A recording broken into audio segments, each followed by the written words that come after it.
السلام علیکم دوستانو، زه یم اکرام ودیر او تاسو ګورئ پلا ټي وي. آیا د هغه ځناور په اړه معلومات لرئ چې په ټولو ابراهیمي دینونو کې یعنی یهودیت، عیسویت او اسلام کې حرام دی؟ آیا کله مو فکر کړی چې چینجی د انسان د نس نه بغیر تر سترګو هم ځان رسولی شي؟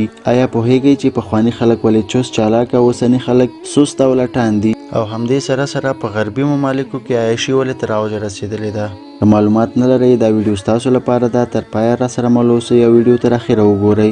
دوستانو، خنزیر هغه یوازینی ځناور دی چې په ټولو ابراهیمي دینونو کې یعنی اسلام، عیسویت او یهودیت کې غوښه خوړل حرام دي. دوستانو، خالق ذوالجلال او د هغې نبی صلی الله علیه وسلم چې انسانان د کوم کارونو منع کړي او د کومو کارونو د کولو چې امر کړی په هغه کې د انسانانو فایده ده.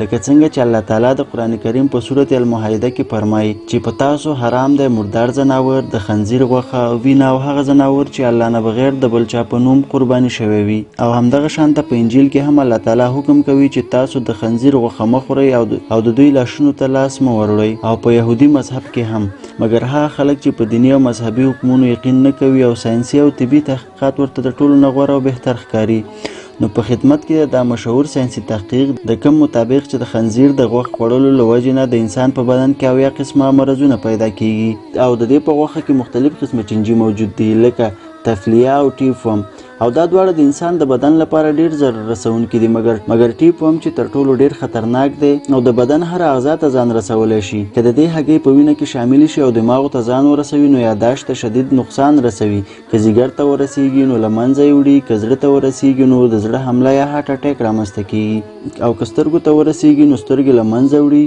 او که په وخت علاج ونه شي نو د انسان د نابینا کېدو سبب هم جوړیدی شي. دوستانو، انسان چې د کوم حیوان غوښه خوري د هغه خصوصیات پکې پیدا کیږي. لکه د مثال په ډول د ترکیې خلک د آس غوښه په شوق سره خوري، نو په دې خاطر ډیر تیز او فعال دي. زموږ هیواد کې خلک فارمي چرګان ډیر په شوق سره خوري، کوم چې ډیر لټان وي او په ګنده خوراک لویږي، نو په دې خاطر زموږ خلکو کې هم لټي او سستی پیدا شوي. او د دې نه مخکې به خلکو کورني چرګان خوړل، کوم چې ډیر فعال، تیز او تندرست و، بالکل د هماغه وخت د خلکو په شانته. او همدغه شانته د مغرب په خلکو کې د خنزیر غوښه ډیر په شوق سره خوړل کیږي، کوم چې ډیر ناپاک او دومره بې شرمه ځناور دی چې د خپلې مادې سره د یو ځای کېدو په وخت کې نورو ته هم دعوت ورکوي. او بالکل د همدې ځناور ټول عادتونه په مغرب قوم کې داخل شوي دي. په حاشیه او بې شرمي دومره عامه شوي چې د هغه ځای خلکو ته دا کار هیڅ ګناه نه ښکاري. د مور، خور او یو بهرنۍ جلۍ ترمنځ پکې هیڅ توپیر نشته. نو د دې هر څه په بنا په مغربي ممالکو کې کورنی نظام بالکل تباه شوی.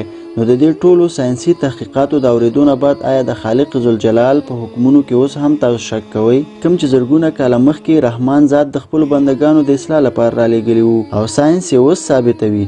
الله او د الله رسول صلی الله علیه وسلم چې موږ د کومو کارونو نه منع کړي یو او د کومو کارونو د کولو چې موږ ته حکم کړی په هغه کې زموږ خیر دی. کله چې شیطان د الله د بارګاه نه ذلیل او وشړل شو، د هماغې وخت نه یې قسم خوړلی چې د الله بندګان به د صحیح لارې نه اړوي، او اوسني حالات ته په کتو سره یو څه حده پورې په خپل مقصدونو کې کامیاب شوی هم دی.